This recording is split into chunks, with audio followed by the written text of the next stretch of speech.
उनको अपने पिताजी से पूछना चाहिए कि 2005 के पहले क्या कहानी थी बिहार की। और उनको अपराध पे तो बात करने का हक ही नहीं है। उनको अपने परिवार से पूछना चाहिए कि कैसे अपराध चलाते थे वहाँ से, कैसे उनके मंत्री, उनके विधायक अपराधियों को संरक्षण देते थे। ये उनके पिताजी से पूछना चाहिए उनको। हमारे साथ बात करने के लिए बिहार सरकार के मंत्री डॉक्टर सुनील कुमार हैं। जिस तरह से Tejashwi Yadav law and order को लेकर बोल रहे हैं कि देखिए बिहार में नीतीश कुमार से संभल नहीं रहा है, डीके टैक्स दिए बिना कोई काम ही नहीं हो रहा है बिहार में। उनसे एक बार उनके परिजनों से पूछना चाहिए कि 2005 के पहले अपहरण का फिरौती मुख्यमंत्री आवास में कैसे मांगा जाता था। और बिहार के उन युवाओं को जो 25-30 बरस के हैं, उनको अपने पिताजी से पूछना चाहिए कि 2005 के पहले क्या कहानी थी बिहार की। अपहरण, आतंक, गुंडागर्दी, बलात्कार, इसके अलावा कुछ था? अंधकार था, गड्ढों का बिहार था, इसके अलावा कुछ था? जितना विकास हुआ है हमारे माननीय मुख्यमंत्री नीतीश कुमार के नेतृत्व में हुआ है। और उनको अपराध पे तो बात करने का हक ही नहीं है। उनको अपने परिवार से पूछना चाहिए कि कैसे अपराध चलाते थे वहाँ से, कैसे उनके मंत्री, उनके विधायक अपराधियों को संरक्षण देते थे। ये उनके पिताजी से पूछना चाहिए उनको। लेकिन वो तो कह रहे हैं कि सीएम आवास से डीके टैक्स वसूला जा रहा है, बिना डीके टैक्स का बिहार में कोई काम ही नहीं हो रहा है। ट्रांसफर पोस्टिंग हो चाहे कोई काम हो। जिस सीएम आवास में कलेक्टर की पत्नी को उठा के उनके साथ अभद्र व्यवहार किया जाता था, उसको ये सब बात करने का हक नहीं है।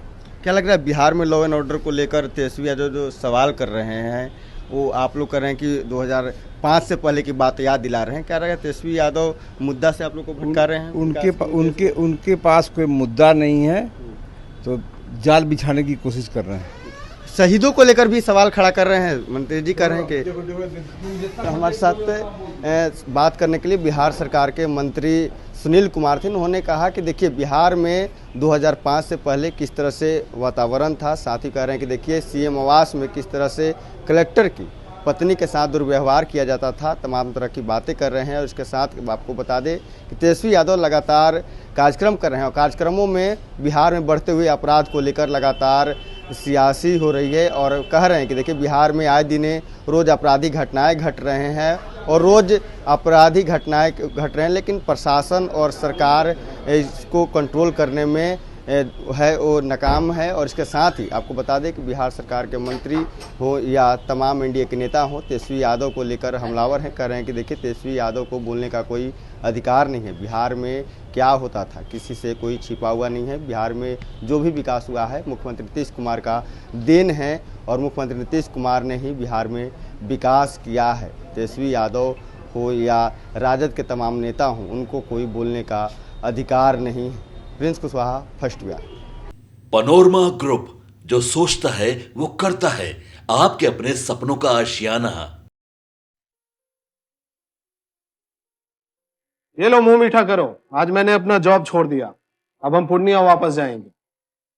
जॉब छोड़ दिया है? मतलब ये घर कैसे चलेगा? हम करेंगे क्या? और माँ बाबूजी क्या बोलेंगे? इसलिए मैं एक और मिठाई का डब्बा लाया। अपने बिजनेस के लिए लोन अप्रूव हो गया। अरे लोन अप्रूव हो गया वो तो ठीक है, लेकिन पूर्णिया में हम रहेंगे कहाँ? अपना घर भी तो नहीं है वहाँ। इसलिए तो एक और मिठाई का डब्बा अलग से लाया हूँ। हमने पूर्णिया में घर ले लिया है, पूर्णिया के ई होम्स पैनोरमा में। पूर्णिया में पैनोरमा ग्रुप लेकर आए हैं ई होम्स पैनोरमा।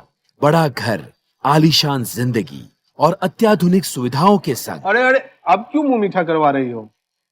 क्योंकि हम घर वापसी जो कर रहे हैं।